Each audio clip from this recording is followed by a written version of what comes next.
رحمن يا رحمن ساعدني يا رحمن اشرح صدري قرآن املأ قلبي قرآن واسق حياتي قرآن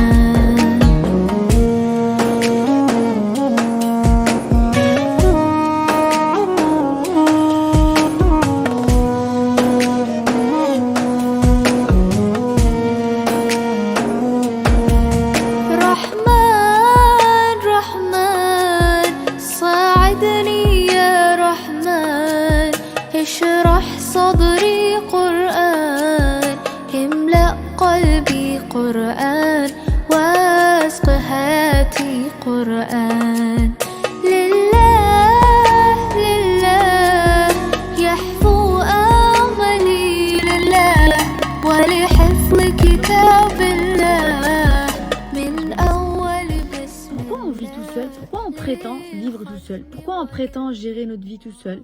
Pourquoi on prétend planifier tout seul, etc. alors que tu fais rien tout seul? Même respirer, tu peux pas le faire toute seule, tu vois. Tu as besoin de Rabbi pour vivre. Pourquoi tu vis toute seule alors que tu peux vivre avec Rabbi? Pourquoi? Tu sais, chaque chose qui se passe dans ma vie, je vais le prendre comme un miracle personnel pour moi. Chaque événement, chaque situation, je vais le prendre pour moi. Chaque chose, c'est pour moi, tu vois. Tout ce qui se passe, c'est pour moi, c'est pas contre moi, c'est pour moi. Ça peut être le soleil, c'est pour moi. Il s'est levé pour moi, le soleil. La pluie, là, c'est pour moi. Hier, j'ai fait une sieste et il pleuvait. En me réveillant de ma sieste, j'étais là en mode merci, Albé. T'as fait tomber la pluie parce que tu sais que j'aime le bruit de la pluie lorsque je dors. Tout c'est pour moi, chaque détail. Tu sais, le ciel et le bleu, c'est pour moi. Rabbi, il a créé la terre entière pour toi. Rabbi, il a créé la terre entière pour moi. Rien ne m'appartient, hein. Pourtant, il l'a créé pour moi. C'est pour que je vois de belles choses. C'est pour que j'entende de belles choses. C'est pour que j'expérimente de belles choses. C'est pour que je sente de belles choses. C'est pour que je ressente des belles choses. Il a créé tout ça pour toi. Et ça peut être aléatoire. Ça peut être mes écouteurs qui s'en mêlent. Bah, je vais me dire, ah d'accord, c'est parce que tu veux que je sois consciente de toi. Donc je vais les démêler avec présence, avec Rabbi. Si je fais tomber quelque chose aléatoire, genre mon téléphone ou que sais-je, ben, je vais le ramasser et je vais être en mode, attends, c'est pas par hasard. Ah, c'est parce que tu veux que je sois consciente de toi, d'accord? Je vais être plus consciente de toi. Si je vois des nombres genre 1, 1, 1, 4, 4, 4, en plus j'en vois souvent en ce moment, 5, 5, 5, etc., c'est des clins d'œil. C'est des clins d'œil. Rabbi, il t'appelle à lui. C'est pas des coïncidences, c'est pas des... C'est pas ça veut rien dire, non, non. Tout veut dire quelque chose, chaque détail compte. Même par exemple, si je suis en retard pour aller quelque part, Rabbi, il a voulu que j'évite quelque chose qu'il fallait pas.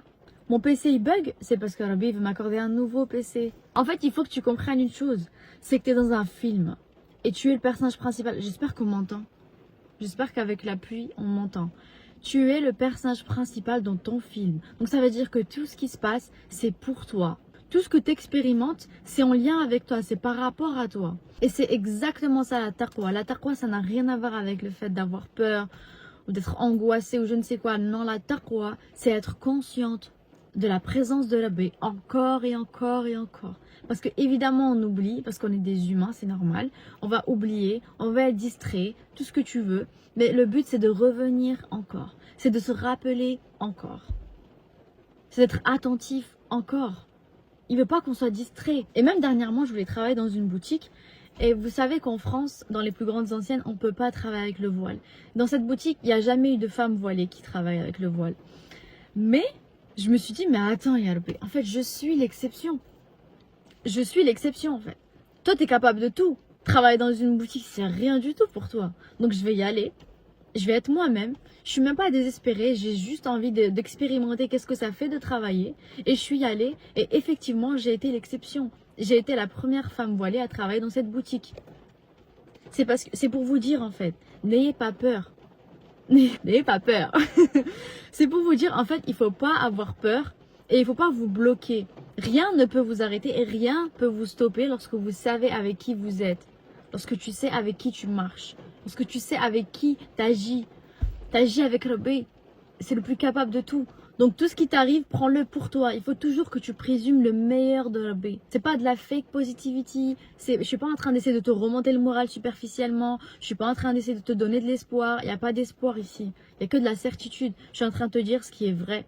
Je suis en train de te dire ce qui est basé sur la vérité, basé sur le Coran, basé sur les 99 noms de Rabbi, basé sur qui est ton créateur.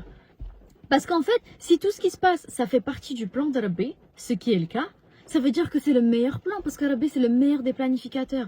Donc ça veut dire qu'en fait, tout ce qui se passe, c'est fait pour toi. En fait, c'est adapté pour toi. Tout ce qui t'arrive, c'est adapté pour ta réussite. Donc, même si tu ne le vois pas, même si tu ne comprends pas, c'est la meilleure chose qui peut se passer. Et en plus, pourquoi on prétend tout savoir? Pourquoi on se fait nos propres conclusions alors qu'on sait que notre perception elle est limitée? Même scientifiquement, ils ont prouvé que c'est évident, hein, notre perception elle est limitée à 0,0999999% de je ne sais quoi. Notre perception elle est limitée à ça par rapport à la réalité, tu vois. On ne perçoit pas la réalité. Donc pourquoi lorsque quelque chose de négatif se passe, on se fait nos propres conclusions? Ah mais c'est parce que Rabbi il veut pas que j'ai ça. Ah mais c'est parce que Rabbi il est en colère contre moi. Ah mais c'est parce que Rabbi il est en train de m'éprouver. Ah mais c'est parce que Rabbi il est en train de me punir. Ah mais c'est parce que j'ai fait cette erreur la semaine dernière, donc c'est pour ça qu'il y a quelque chose de négatif. Bon, il n'y avait plus de stockage sur mon téléphone, mais j'ai fait de l'espace. Là, il y a hors de question que mon téléphone m'empêche de faire des vidéos. Donc ouais, pourquoi on se fait nos propres conclusions? Non mais ah oui, non mais c'est parce que Rabbi il est en train de me punir. Alors que Rabbi il te dit que c'est le bienveillant. Rabbi il te dit que c'est Al-Wadoud. Rabbi il te dit que c'est Al-Latif. Rabbi il te dit que c'est Al-Fattah. Rabbi il te dit que c'est Al-Rahman. Donc ça veut dire que toutes tes opinions négatives sont fausses. Toutes tes conclusions sont fausses. Si ça te contracte, si ça te contracte, c'est faux. Je le dis avec certitude, Allah il ne cherche pas à te punir. Jamais. Allah il cherche à te purifier. Allah il cherche à t'apprendre quelque chose. Allah il cherche à t'élever en fait. Allah il veut que tu évolues. Il veut que tu sois plus que ce problème. Il veut que tu sois plus grande que cette situation, que cette épreuve. Il cherche à ce que tu apprennes quelque chose. Il cherche à te dire quelque chose. Il veut que tu incarnes des leçons pour être encore plus que ce problème, que cette épreuve. Et honnêtement, même moi, lorsque je passe des journées négatives, entre guillemets, vu que je parle constamment à Rabbi, genre je lui fais des updates, bah, c'est pas vraiment une journée négative, parce que je l'ai pas vécue toute seule. Je lui fais des updates, genre en mode je vis ma vie, et après, dès qu'il y a un truc qui me plaît pas, je me tourne, genre comme si je me tournais vers la caméra. Vous savez, vous savez les personnages principaux qui se tournent vers la caméra pour parler aux téléspectateurs.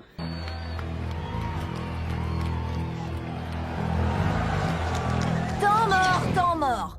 Ok, vous devez sûrement vous demander, non mais c'est quoi ce bazar? Je fais la même chose avec Rabbi. Donc je vis mon aventure, je vis ma vie, etc. Après je me tourne, je suis là en mode, oh, t'as vu ce qui s'est passé Rabbi? Tu peux me passer cette vieille voiture? Faudra lui donner un petit coup de chiffon.